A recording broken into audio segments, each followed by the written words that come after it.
एक संत प्रार्थना करता है, प्रभु तुम तो उस परम धाम के मालिक हो, सर्वसमर्थ हो, आपके लिए कुछ भी असंभव नहीं है। तो मेरी थोड़ी सी अर्जी है, वो स्वीकार कर ले। इस आशय का भजन है कि तू तेरो हरम का मालिक है, बस इतनी करम मुझ पे कर दो, काबे की तरफ ये रुख न सही। तू रुख की तरफ का बा कर दो, तू तेरो हरम का मालिक है। मझधार में कश्ती छोड़ दिया, अब तेरे हवाले करता हूँ। कश्ती को डुबो दे दरिया में, या कश्ती लबे दरिया कर दो, तू तेरो हरम का मालिक है। बख्शिश की तेरे कोई सिकवा नहीं, पर इतनी गुजारिश है बेशक, तू छीन ले दिल से दर्द मेरा, या दर्द भरी दुनिया कर दो, तू तेरो हरम का मालिक है। क्या हाल बयां मैं तुझसे करूं, या हाल बयां है मुझसे तेरा। तू चाहे अगर तो अनहद की आवाज भरी दुनिया कर दे, तू तेरो हरम का मालिक है। तू उस परम धाम का मालिक है, सर्वसमर्थ है, सर्वशक्तिमान है। प्रभु आपके लिए असंभव कुछ भी नहीं है। थोड़ा सा कर्म मेरे लिए भी कर दें, थोड़ी सी कृपा कर दें। यदि हमारा रुख, हमारा दृष्टिकोण काबे की तरफ नहीं है तो न सही, तो रुख की तरफ काबा कर दे। जहां भी मेरी दृष्टि पड़े वहां काबा कर दे। बस ये अवस्था योग पथ में भक्तों के सामने आती है। पूर्व में होने वाले मनीषी लोग इस अवस्था से गुजरे हैं। एक अवस्था वास्तव में ऐसी भी आती है कि स्वर्ग नरक अपवर्ग समान, जहां ता देख धरे धनु बाना। न तो स्वर्ग स्वर्ग के रूप में रह जाता है, और न नरक के रूप में रह जाता है कि जिससे हम भयभीत हों, और न वैकुंठ वैकुंठ के रूप में ही रह जाता है कि जिसकी हम कामना करें। जहां भी दृष्टि पड़ी अपने आराध्य देव को खड़ा पाया। ईशावासम मिदम सर्वम यत् किंचित जगत्याम जगत, लेश मात्र भी जगत का आभास नहीं रहता। यह अवस्था ईश्वर पथ में आती ही है। तो भक्त प्रार्थना करता है, प्रभु यदि आपके धाम की तरफ, आपके स्वरूप की तरफ मेरा दृष्टि नहीं स्थिर हो पाती है। रुख माने क्या होता है? हाँ, यदि हमारा रुख उधर नहीं है तो न सही। आप तो समर्थ है ना, जरा सी कृपा आप हमारे लिए कर दें। क्या कि जहां भी मेरी दृष्टि पड़े उधर आप काबा को खड़ा कर दो, अपने धाम को खड़ा कर दो, अपने रूप को खड़ा कर दो। काबे की तरफ ये रुख न सही, न है तो न सही, कोई बात नहीं। किंतु आप तो समर्थ हैं, तू रुख की तरफ का बा कर दो, तू तेरो हरम का मालिक है। अगली लाइन में कहता, प्रभु हमने तो अपनी नैया को आपके भरोसे छोड़ दिया बीच धारा में और आपके समर्पित कर दिया है। मझधार में कश्ती छोड़ दिया, अब तेरे हवाले करता हूं। बीच धार में हमने कश्ती को छोड़ दिया, अब मल्लाह के स्थान पर, नाविक और पार लगाने के स्थान पर मैं आपको समर्पित करता हूं। प्रभु इसको आप खेवें। कश्ती को डुबो दे दरिया में, या कश्ती लबे दरिया कर दे। हमने जीवन नैया को आपके बीच दरिया में छोड़ दिया है, हमने खेना भी बंद कर दिया है, आपके प्रति आपको समर्पित कर दिया है। अब आप चाहे इस दरिया में डुबा दें इस कश्ती को। नियम ही नौका है भजन पथ में। नर्तन भव बारिद कहूं बेरो, भव सागर से पार होने के ये जहाज है। सन्मुख मरुति अनुग्रह मेरो, मेरी अनुकूलता अनुकूल वायु है। तो कर्णधार सदगुरु दृढ़ नावा, दुर्लभ साज सुलभ करी पावा। लेकिन इस भजन की नैया को खेने वाले ड्राइवर मल्लाह, वो केवल सदगुरु है। तो अब तक तो मैं स्वयं छटपटा रहा था, कोशिश कर रहा था, अब हमने समझ लिया कि मेरे किए कुछ होने वाला नहीं, इसलिए अब तेरे हवाले करता हूं, तुम्हें समर्पित करता हूं, सौंपता हूं। कश्ती को डुबा दो दरिया में, या कश्ती लबे दरिया कर दे। चाहे तुम डुबा दो दरिया में, अथवा कश्ती को, मेरी नैया को दरिया के किनारे लगा दो। लबे माने होता है किनारा। मैंने आपको समर्पित कर दिया है। ऐसा भक्त कामयाब होता है। अंतिम लाइन में कहते हैं,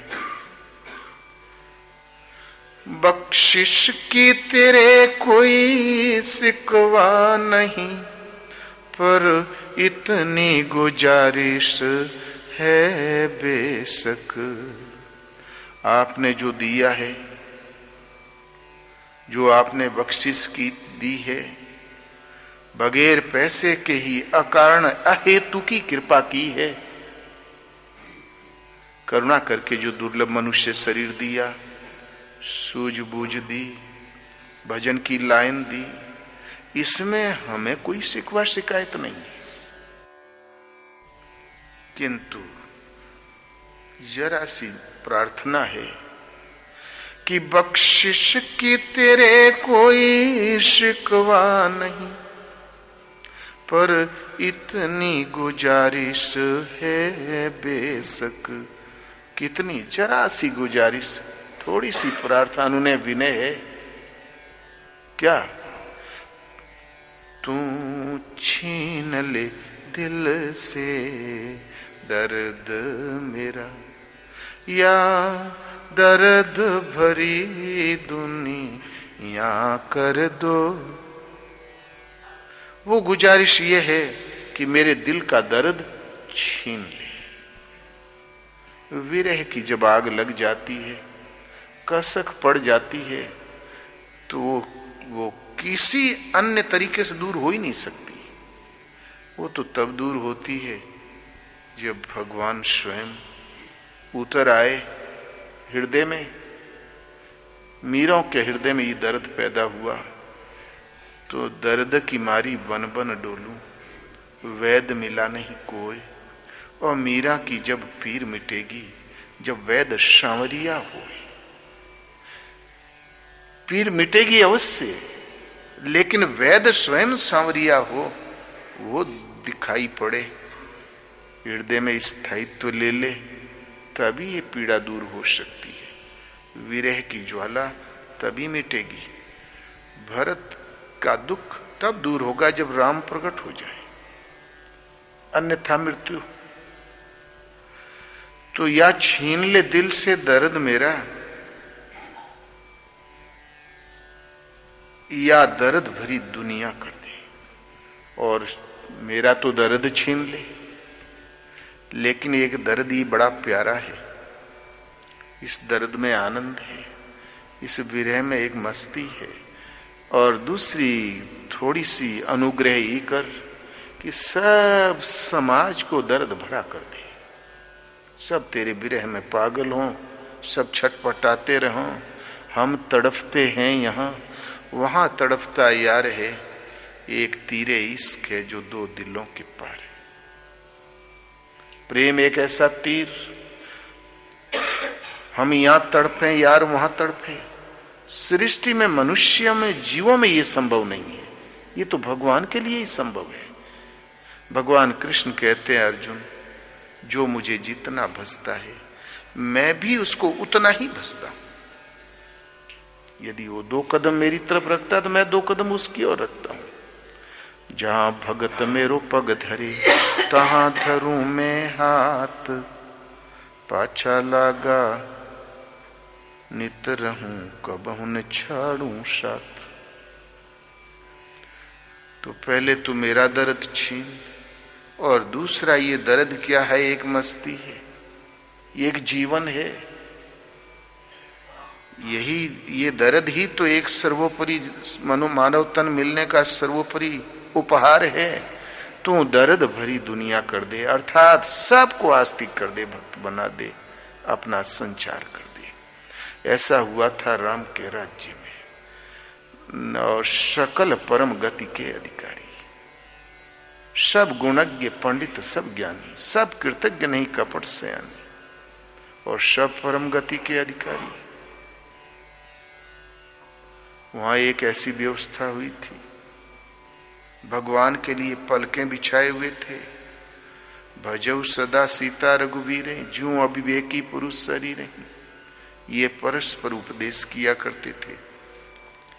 अंत में कहते हैं, प्रभु ये तो एक सौदा है, एक देनी लेनी है। क्या हाल बयां मैं तुझसे करूं, या हाल बयां है मुझसे तेरा। मैं बार बार अनुनय विनय करके अपनी स्थिति आपके सामने निवेदन करता हूं। भक्त करता ही रहता है। तू दयालु दीन हो, तू दानी हो भिखारी हो, प्रसिद्ध पात की तू पाप पुंजहारी। बराबर अपनी व्यथा को निवेदित करता ही रहता है, जिसको कहते हैं हाल बयां करना। भगवान के सामने, सदगुरु के सामने अपना स्पष्टीकरण करना। महाराज कहें हो, हृदय में कुछ और है, वाणी पर कुछ और है, ऐसा साधक वो कामयाब नहीं होता। गुरु के सामने जो हृदय में हो वो जबान पर होना चाहिए। तो क्या हाल बयां मैं तुझसे करूं, अपनी व्यथा को मैं आपके सामने सतत निवेदन करता ही रहता हूं, या हमें तो ऐसा प्रतीत हो रहा है कि यह हाल बयां है मुझसे तेरा। चंदन तरुहरि संत समीरा, भगवान चंदन के वृक्ष से स्थायी है, संत शमीर है, जो चंदन की खुशबू को दूर दराज में फेंक देती है, देश विदेश में फैला देते हैं। जैसा कि अभी कह रहे थे, बुद्ध का उपदेश विदेशों में फैल गया तो संतों के द्वारा ना। हमें तो ऐसा प्रतीत होता है कि मुझसे ही आपका हाल बयां होता जा रहा है। आज तक भगवान की महिमा का प्रसारण सृष्टि में हुआ है? जब कभी हुआ है तो किसी भगवान के अंतरंग भक्त के द्वारा। कहता है क्या, इसलिए हमें ऐसा प्रतीत हो रहा है हाल बयां है मुझसे तेरा, किंतु हाल बयां करने वाले संतों के लक्षण क्या? जब अनहद की वाणी जागृत हो जाए, तू चाहे अगर तो अनहद की आवाज भरी दुनिया कर दे, तू तेरो हरम का मालिक है। तू अगर चाहे प्रभु, यदि आप ही स्वयं ही तू ही चाले तो अनहद की आवाज से दुनिया को भर दे। हद कहते हैं सीमा को, अनहद कहते हैं असीम को। असीम है, ससीम है सृष्टि और असीम है परमात्मा। तू चाहे तो अपनी वाणी का सूत्रपात बच्चे बच्चे में कर सकता है। यदि हमारा रुख तुम्हारी तरफ नहीं स्थिर हो पाता है तो प्रभु तू ही थोड़ा सा अनुग्रह कर, मेरे लिए थोड़ा सा कर्म कर